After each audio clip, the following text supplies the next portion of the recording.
कहलाता है आपका असंपर्क बल। असंपर्क बल। जब गति की बात हो रही है तो हम यहां पर दो बल और जोड़ देते हैं प्यारे बच्चों, कोई दिक्कत नहीं है। नंबर एक संतुलित बल। संतुलित बल और एक होता है प्यारे बच्चों असंतुलित बल। आप जरा जानना गौर से प्यारे बच्चों, हमने देखा कि हमारे पास ये चार फोर्सेज हैं। नंबर पहला संपर्क बल, नंबर दो पे असंपर्क बल, और नंबर तीन पे संतुलित बल, और नंबर चार पे असंतुलित बल। प्यारे बच्चों बल तो अनेक प्रकार के होते हैं, जब मैं बल को पढ़ाऊंगा तो उस समय बताऊंगा। अब तो हम अपने जितने भी जो गति के नियम में आने वाले हैं, लॉ ऑफ मोशन में आने वाले हैं, उतना हम जान लेते हैं प्यारे बच्चों। तो समझना मुझसे, संपर्क बल होता क्या है। कोई एक ऑब्जेक्ट, सपोज करो ये कोई ऑब्जेक्ट है, इसके ऊपर हम दूसरा ऑब्जेक्ट इस प्रकार से रख दें, तो इनकी जो सतह है प्यारे बच्चों, ध्यान देना, ये जो सतह है, सतह मैंने देखा कि पहले ऑब्जेक्ट की और दूसरे ऑब्जेक्ट की दोनों सतहें आपस में कैसे हैं, संपर्क में है। तो जो संपर्क में लाने पर जो बल लगेगा, दो सतहों के संपर्क में आने पर जो बल लगेगा, वही क्या कहलाएगा प्यारे बच्चों, संपर्क बल कहलाएगा। तो समझें, दो वस्तुओं, कितनी वस्तुओं, कोई वस्तु कितनी भी हो सकती है, दो वस्तुओं के संपर्क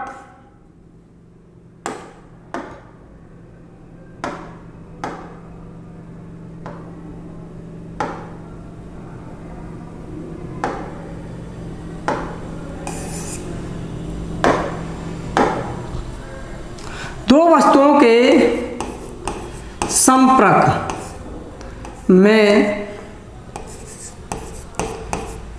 आने पर जो बल लगता है,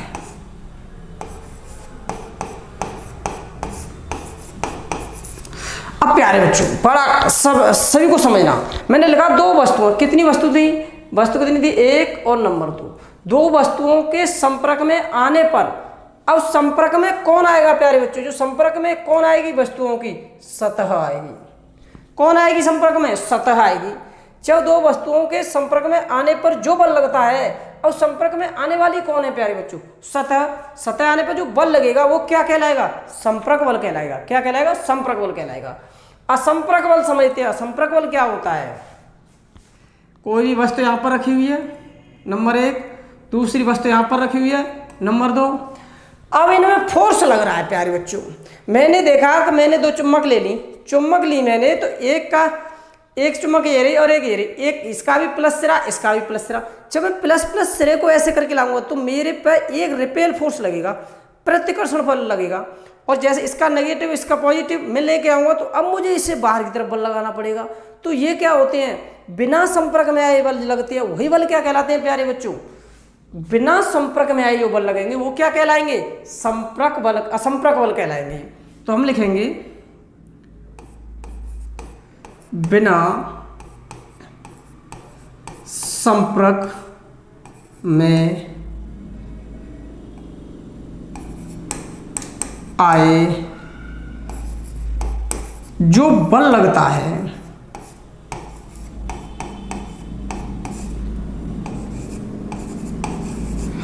बिना संपर्क में आए जो बल लगता है प्यारे बच्चों, वही क्या कहलाता है, असंपर्क बल कहलाता है। बाय बाय, क्या बात है, बिना संपर्क में आए जो बल लगता है वही क्या कहलाएगा, असंपर्क बल कहलाएगा। अब समझो बढ़िया तरह से, हम आगे बढ़ते हैं इधर की साइड। तो समझे सभी कि हमने कह लिया दो वस्तुओं को संपर्क में। तो अब ये एग्जाम्पल के रूप में प्यारे बच्चों हमें सभी लिखा देते हैं घर्षण बल। क्या लिखा देते हैं, घर्षण बल। वेरी गुड, ये हमें लिखा दिया कि घर्षण बल होता है जो संपर्क में आने पर लगता है। इस बात को समझिए प्यारे बच्चों। अब हम देखते हैं कि जो घर्षण बल होता है वो दो प्रकार का होता है प्यारे बच्चों। एक तो होता है खुरदरेपन, एक होता है चिकना। तो इन दोनों की बातें करता है, क्वेश्चन पूछता है। नंबर पहला, खुरदरे। जब खुरदरे की बात करेगा प्यारे बच्चों, तो जो बल लगेगा वो बल कैसा होगा? लंबवत। लंबवत प्रतिक्रिया बल होगा। समझो, जब खुरदरा होगा तो जो घर्षण बल होगा वो एक तरह से कौन सा बल होगा प्यारे बच्चों? लंबवत प्रतिक्रिया बल होगा। लेकिन इसी जगह पर हम उल्टा करते हैं, नंबर 2 में लिखते हैं हम, यही खुरदरे की जगह पर क्या लिखते हैं हम प्यारे बच्चों? अगर चिकनी सतह हो, कैसी सतह हो? चिकनी सतह हो, तो चिकनी सतह होगी तो प्यारे बच्चों घर्षणहीन होगी। चिकनी सतह होगी तो कैसी होगी? घर्षणहीन होगी।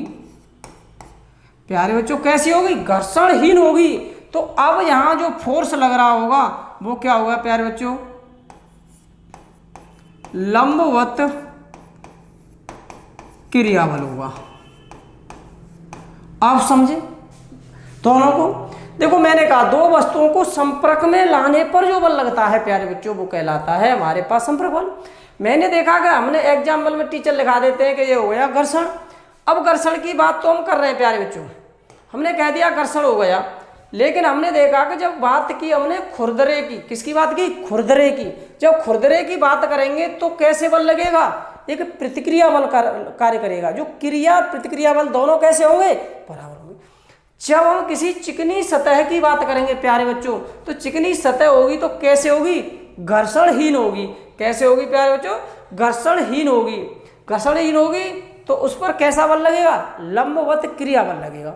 इतना क्लियर हो गया सभी का? ठीक, सेकंड आगे बढ़ते हैं हम। अब बात करते हैं हम बिना संपर्क में। तो इस बिना संपर्क की प्यारे बच्चों हम बात करते हैं तो इसमें सबसे पहला बल आता है, नंबर 1 पे आता है, तो हम लिख देते हैं गुरुत्वाकर्षण। गुरुत्वाकर्षण बल। अब प्यारे बच्चों जरा समझना, ये गुरुत्वाकर्षण बल है, ये तो हम सभी जानते हैं कि कोई वस्तु ऊपर से आ रही है तो उसके द्वारा क्या लग रहा है? गुरुत्वाकर्षण बल है, सभी पर लग रहा है। ठीक, एक नंबर 2 पे लिख देते हैं हम विद्युत बल। विद्युत बल। लेकिन ये पूछा हुआ क्वेश्चन है, इंपोर्टेंट क्वेश्चन है प्यारे बच्चों, ध्यान देना, इंपोर्टेंट क्वेश्चन है, एनडीए में पूछा हुआ क्वेश्चन है प्यारे बच्चों। कि एनडीए में पूछा हुआ क्वेश्चन है कि भार किस प्रकार का बल है? संपर्क बल, असंपर्क बल, संतुलित बल, असंतुलित बल।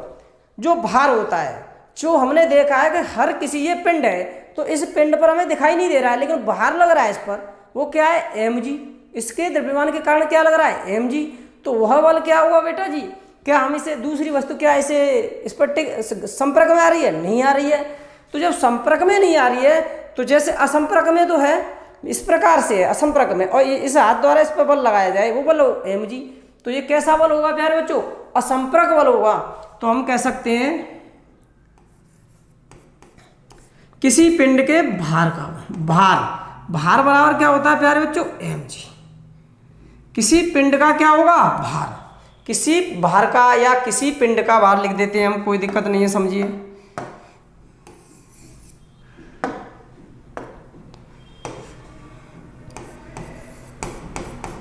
किसी पिंड का भार। अब किसी पिंड का भार होता है तो वो लगता है mg। कितना लगता है प्यारे बच्चों? mg। तो ये पूछा हुआ क्वेश्चन है, हम सभी पढ़ लेते हैं। गुरुत्वाकर्षण बल, विद्युत बल, स्टैटिक बल, ये सभी बल होते हैं कैसे होते हैं? असंपर्क के होते हैं। चुंबकीय बल। लेकिन हम मैं बार बार कहता हूं कॉन्सेप्ट को ध्यान समझिए, बिल्कुल कॉन्सेप्ट को। अब हमने क्या कह दिया प्यारे बच्चों कि किसी पिंड का भार mg। तो ये एनडीए में पूछा हुआ क्वेश्चन है, इस बात को ध्यान रखना। अगले टॉपिक के चलते हैं अपने पर, नेक्स्ट, समझे। अब बात करता है संतुलित बल क्या होता है, समझिए। मैं यहां पर स्थिति में खड़ा हुआ हूं अपनी पोजीशन में, इधर 5 न्यूटन का बल लग रहा है मेरे, इधर 5 न्यूटन का बल लग रहा है। अब दोनों तरफ मेरे पे 5-5 न्यूटन के बल लग रहे हैं। अब दोनों खींच रहे हैं अपनी तरफ। तो जब दोनों खींच रहे हैं तो क्या मैं रेस्ट पोजीशन से मोशन की पोजीशन में जा सकूंगा? नहीं, क्योंकि दोनों बल कैसे हैं? समान। जहां दोनों बल समान होते हैं वो बल क्या कहलाते हैं? संतुलित बल कहलाते हैं प्यारे बच्चों। तो इसका मतलब क्या है कि F1 बराबर F2, F1 बराबर F2,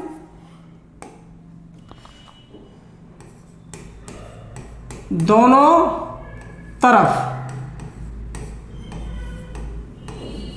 बल समान हो। अब प्यारे बच्चों दोनों तरफ बल समान होंगे तो ऑब्जेक्ट होगा, कोई भी बॉडी होगी वो रेस्ट की अवस्था में होगी। मैं कह देता हूं यहां पर कोई भी व्यक्ति खड़ा हुआ है इस प्रकार से, मान लीजिए इधर से 5 न्यूटन का बल लग रहा है, इधर से भी कितने का लग रहा है? 5 न्यूटन का बल लग रहा है। तो दोनों बल कैसे समान हैं? जब समान बल होंगे तो इस ऑब्जेक्ट की जो पोजीशन होगी वो कैसी होगी? रेस्ट में होगी प्यारे बच्चों। कैसी होगी? रेस्ट में, क्योंकि दोनों तरफ बल कैसे हैं? समान हैं।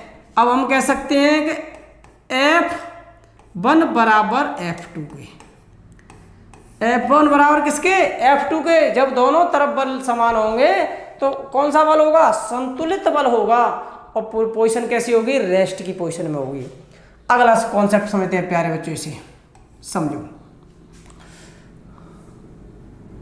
जब हम इसे समझेंगे असंतुलित, इधर ट्रक है और इधर मोटरसाइकिल है, मतलब मान लीजिए ट्रक है, इधर मोटरसाइकिल है, इधर हमारे पास 100 न्यूटन का बल लग रहा है, इधर 10 न्यूटन का बल लग रहा है। तो प्यारे बच्चों हमें किधर जाएंगे? हम इधर चल देंगे। इधर पीछे पीछे कौन आएगा? जो 10 न्यूटन का बल है। क्यों? कि किसमें पावर ज़्यादा है, मतलब किसमें फोर्स ज़्यादा है? ट्रक में। तो क्या दोनों तरफ बल समान है? नहीं। तो दोनों जब असमान बल होते हैं तो वो क्या कहलाता है? संतुलित असमान बल। F1 बराबर F2 नहीं होंगे। F1 डाई नॉट F2, दोनों तरफ बल कैसे नहीं होंगे? समान नहीं होंगे। तो कैसे होंगे? असमान होंगे। तो जब असमान बल होगा तो यह किसे प्राप्त करेगा प्यारे बच्चों? गति को, गति प्रदान करेगा। इतना क्लियर हो गया? क्या प्रदान करेगा? गति। तो असंतुलित बल गति प्रदान करता है, संतुलित बल गति प्रदान नहीं करता है। क्लियर हुआ? ठीक, आगे चलते हैं। एक और क्वेश्चन पूछा गया था कि परम और निरपेक्ष मात्रक कौन सा है? तो ध्यान दें, परम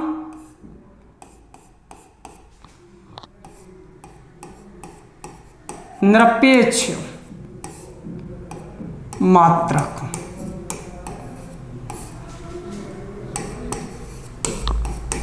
किस पर निर्भर नहीं करता? तो प्यारे बच्चों जानो, जो परम और निरपेक्ष मात्रक है किसके हैं? ये बल के।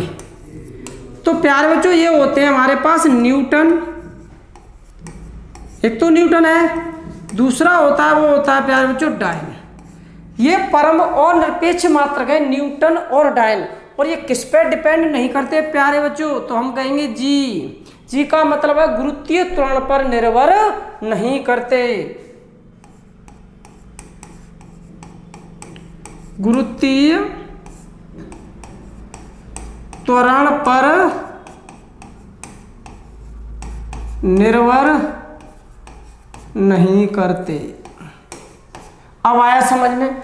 जो परम और निरपेक्ष मात्रक होते हैं वो किस पर डिपेंड नहीं करते हैं? ग्रेविटेशनल एक्सीलरेशन, गुरुत्वीय त्वरण पर निर्भर नहीं करते।